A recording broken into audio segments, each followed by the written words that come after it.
مسند امام احمد میں ایک حدیث ہے جو مشکات المصابیح کے اندر موجود ہے اور ہمارے پامفلٹ میں بھی موجود ہے 5B ریسرچ پیپر میں سٹارٹ ہی میں. رازدار رسول حذیفہ ابن یمان رضی اللہ تعالیٰ عنہ علیہ السلام کہتے ہیں کہ میں نے خود نبی علیہ السلام کا ایک خطبہ ممبر پر سنا تھا بعد میں آنے والے حکمرانوں سے متعلق. دودھ کا دودھ پانی کا پانی ہو جائے گا. اور یہ ہے بھی رازدار رسول ہیں جنہیں منافقین کے نام بتائے تھے نبی صلی اللہ علیہ وآلہ وسلم نے. تو حذیفہ ابن یمان کہتے ہیں کہ نبی علیہ السلام نے فرمایا کہ اللہ تعالیٰ جب تک چاہے گا تم میں نبوت باقی رہے گی، یعنی میرا وجود، اور پھر جب اللہ چاہے گا مجھے اٹھا لے گا، اور پھر میرے بعد خلافت علی منہاج النبوہ قائم ہوگی اور وہ بھی باقی رہے گی جب تک اللہ چاہے گا، پھر اللہ اس کو بھی اٹھا لے گا. اس کے بعد ملکن عاضن، ڈاکٹر سرار صاحب یوں کیا کرتے تھے، کاٹ کھانے والی ملوکیت، فریڈم آف ایکسپریشن کو غصب کرنے والی، مخالفین کو کاٹنے والی، وہ قائم ہو جائے گی. اور پھر اللہ تعالیٰ جب تک چاہے گا وہ رہے گی. ظاہر ہے فرعون، نمرود، ان سب لوگوں کو بھی حکومتیں جو ہیں وہ اللہ نے نہیں دی ہیں نا، آزمائش کے لیے. پھر اللہ تعالیٰ اسے بھی اٹھا لے گا، پھر جابر حکمرانوں کا دور شروع ہو جائے گا. پھر اللہ تعالیٰ جب تک چاہے گا وہ رہے گا، پھر اس کو بھی اٹھا لے گا، اور پھر ایک دفعہ دوبارہ سے خلافت علی منہاج النبوہ قائم ہوگی، یعنی امام محمد بن عبداللہ المہدی رحمہ اللہ تعالی اور رضی اللہ تعالیٰ عنہ علیہ السلام کی خلافت. ایک تفسیر اس کی بھی کی گئی ہے یہ والی، اور ایک تفسیر اس حدیث کے راوی کا فہم یہ ہے کہ انہوں نے یہ حدیث لکھ کے حضرت عمر بن عبدالعزیز کو بھیجی اور کہا کہ یہ جو کاٹ کھانے والی ملوکیت اور جابر حکمرانوں کے بعد آپ کی دوبارہ خلافت آئی ہے، تو مجھے لگتا ہے یہ آپ کی پیش گوئی تھی جس پہ عمر بن عبدالعزیز بڑے خوش ہوئے. تو اگر یہ بھی مان لیا جائے تو پھر بھی بنو امیہ نہیں بچتی، وہ ساروں کو پچھلا رگڑا لگا دیا نا. اور پھر ہم کہتے ہیں عمر بن عبدالعزیز جو ہیں وہ پہلے مجدد اسلام کے کیوں ہیں؟ انہوں نے کون سا گند صاف کیا ہے؟ بنو امیہ کا گند. وہ آج ٹاپک نہیں ہے، میری کئی ایک ویڈیوز پہلے ریکارڈڈ موجود ہے.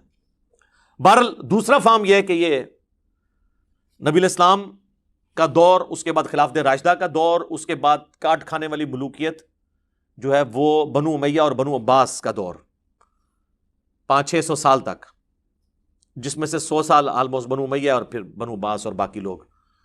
اور یہ جو جابر حکمران ہیں جو مسلط ہو جائیں گے، یہ کلونیل پاورز ہیں جو پوری دنیا کے اوپر قابض ہوئی، جن کا زور 100 سال پہلے ٹوٹنا شروع ہوا، اور آج 57-58 اسلامی ملک ہیں. یہ آج سے 100 سال پہلے نہیں تھے اتنے ملک. اب دوبارہ سے خلافت علی منہاج النبوہ کی تیاریاں الحمدللہ شروع ہو چکی ہیں اللہ کے فضل سے. اچھا، اس حدیث کے اندر تو صرف یہی ذکر تھا کہ یہ اس ترتیب کے ساتھ معاملات ہوں گے. اس کی ایکسپلینیشن ہے جامعہ ترمذی اور سنن ابی داؤد کے اندر. وہاں پہ ڈیٹیل ہے کہ یہ خلافت کتنا عرصہ ہوگی. اس میں الفاظ ہے میرے بعد خلافت علی منہاج النبوہ 23 سال تک رہے گی.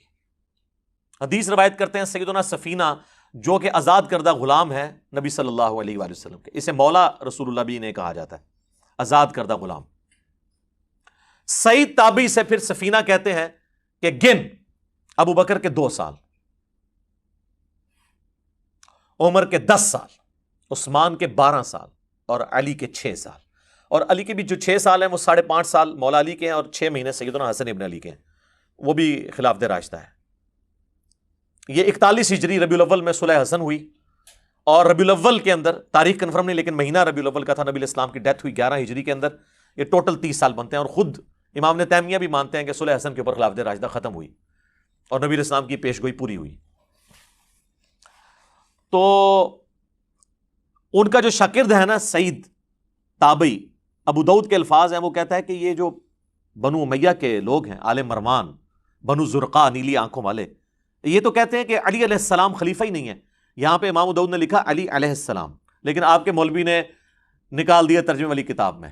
اسلام 360 میں بھی عربی والے حصے میں ہے، اردو والے سے نکل گیا ہے، اردو میں رضی اللہ عنہ ہو گیا. sunna.com میں عربی میں لکھا ہوا ہے، اردو میں رضی اللہ عنہ کر گیا. سر یہ علماء یہود کے ہی تو کردار ہے جو یہ ادا کر رہے ہیں. اور یہ امام داؤد نے نہیں، صرف امام بخاری نے صحیح بخاری میں 3748 نمبر حدیث میں حسین علیہ السلام لکھا ہے، وہاں سے بھی انہوں نے نکال دیا. عربی کتابوں میں موجود ہے، مکتبۃ الشاملہ کے اندر، اسلام 360 کے اندر، دارالاسلام نے نکال دیا. اسلام 360 میں بھی آپ عربی پورشن میں دیکھیں، اردو میں کوئی نہیں ہے۔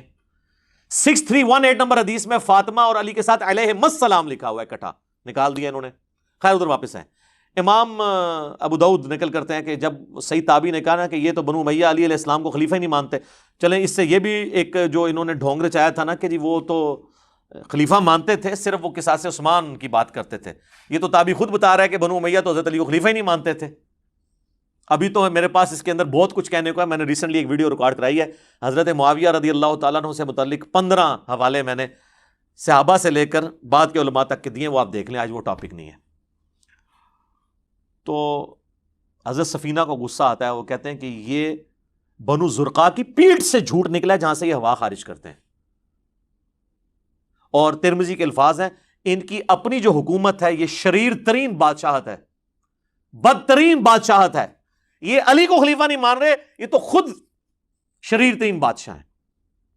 اچھا، اب حضرت سفینہ جو ہے نا یہ فوت ہوئے ہیں 74 ہجری کے اندر، واقعہ کربلا ہوا ہے 61 ہجری میں۔ ناسبی پلی یہ لیتے ہیں کہ یہ انہوں نے حضرت معاویہ کی حکومت کے بارے میں نہیں کہا، پھر بھی پھنس جائیں گے، پھر یزید کے بارے میں کہہ دیا، تو آپ تو یزید کے بھی چمچے ہیں۔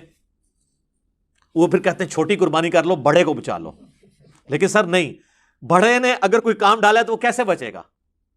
یہ حدیث صرف ترمذی ابو داؤد کے اندر موجود نہیں ہے، یہ حدیث میرے بھائی مسند ابی داؤد الطیالسی کے اندر بھی موجود ہے،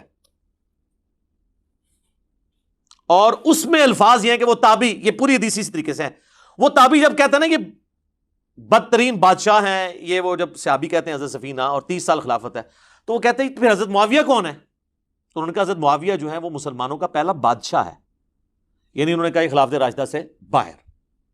یہاں بھی ہمیں ایکسپوز ہو گیا کہ وہ کس کو سنگل آؤٹ کر رہے تھے۔ ابھی بھی تسلی نہ ہو تو اس کا ایک اور طریق ہے المصنف ابن ابی شیبہ کے اندر، اس میں الفاظ ہیں کہ یہ بنو امیہ بدترین بادشاہت ہیں اور ان کا پہلا بادشاہ معاویہ ابن ابی سفیان ہے۔ انہوں نے اس سب کو کہہ کے یہ بھی بتا دیا سرغنہ کون ہے۔ تو اب اس حدیث میں حضرت سفینہ کا 74 ہجری میں فوت ہونا یزید ابن معاویہ کو یعنی بیچ میں لانے کا ذریعہ نہیں بن سکتا۔ انہوں نے سٹارٹ کیا ہے 41 ہجری سے، صلح حسن سے۔